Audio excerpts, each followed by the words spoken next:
What if we wanted a minor chord, a C minor chord? Well, you take that third interval there, C, E, G, 1, 3, 5, and you flat the third. You make it an E flat. That gives you a C minor chord, or a C minor triad. Now, what was that I just said about 1, 3, 5? Well, we're taking the scale. We're taking the first note of the scale and calling it 1, taking the second note of the scale and calling it 2, taking the third note of the scale and calling it 3, etc. So 1, 2, 3, 4, 5, 6, 7, 8. C, D, E, F, G, A, B, C. 1, 2, 3, 4, 5, 6, 7, 8. Do, re, mi, fa, sol, la, ti, do. Bunch of ways to think about it.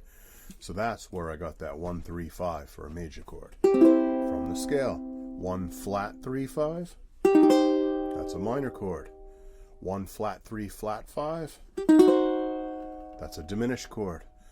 1, 3 sharp 5. That's an augmented chord. So by taking a major chord and just changing one or more of its notes, you get the other kinds of triads. So you have major triads, you have minor triads, you have diminished triads, and you have augmented triads. Moving on from there, you have seventh chords. What are seventh chords? You just take a triad and you add another note on top, which happens to be the seventh. So C, E, G was a C major chord, while C, E, G, B is a C major 7 chord. So I have the note C, I have the note E, I have the note G, and I have the note B, the seventh note of the scale. C, D, E, F, G, A, B, the seventh note. So C major 7.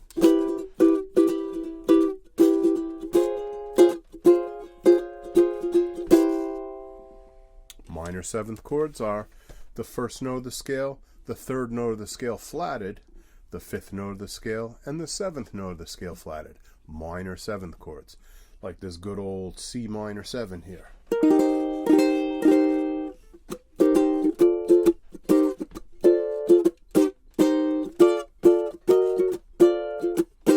Like you might hear in jazz and kind of music that swings like that.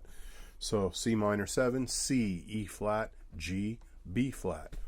You have diminished seventh chords, you have augmented seventh chords, and then if you add another note on top of that, you get ninth chords. So you might say, well, wait a minute, scales only have 8 different notes in them. They have 7 different notes and then 8 notes if you count the octave.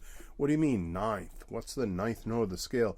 No, all that is the first note that you get when you go beyond the octave. So C, D, E, F, G, A, B, C, D. That high D that's above the top C in the scale, that's the ninth. So like a C9 chord, that's like a C7 chord, but you just add the 9, you add the note D. So it's C, E, G, B flat, D, C9.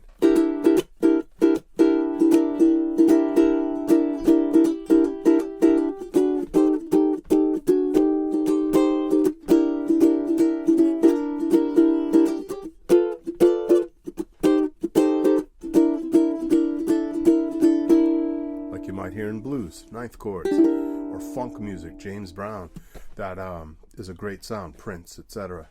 And then you have 11th chords, you have 13th chords, you have altered dominant 7th chords. We're going to talk about all that stuff later on, but today all I want you to walk away with is knowing that there's intervals, and we said intervals with a space from one note to the next.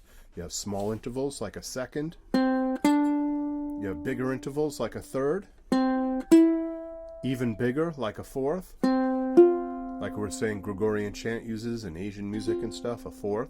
You have fifths like rock and roll power chords. You got 6, 7ths, and then octaves. And then beyond an octave is a 9th, a 10th, an 11th, or a 13th. And then from those we get chords. We get our major chord like a C chord, a major triad, a 3-note chord that sounds bright and happy and sunny, like a major chord.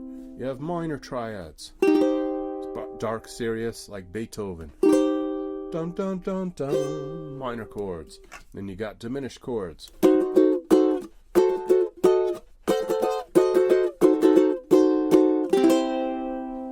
those kind of suspenseful, silent movie chords, or Phantom of the Opera kind of chords. And then you have augmented chords. Very dreamy, very kind of mysterious, augmented chords. So that's your 4 kinds of triads. So that are all the chord types that you need to know for now. I hope that demystifies it for you ukulele people. If you have any questions, let me know. I'll have a handout for this. I'm actually going to write this up and make it in the form of a handout, which I will make available to you on Patreon. So click on that link below and you'll get to that. So be sure to subscribe, be sure to like, be sure to click the notify bell, and I will catch you later. Bye-bye.